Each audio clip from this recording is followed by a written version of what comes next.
கம்பீர ராஜநாகார்ச்சித ராஜாலங்கார குமார ராஜகுலதிலக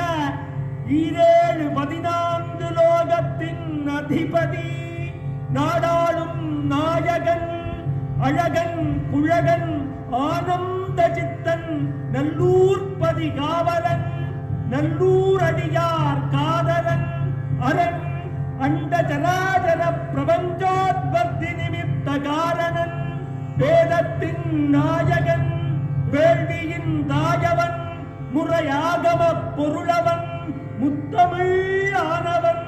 நல்லூர் கந்தசாமியார் பரியேறி வாரா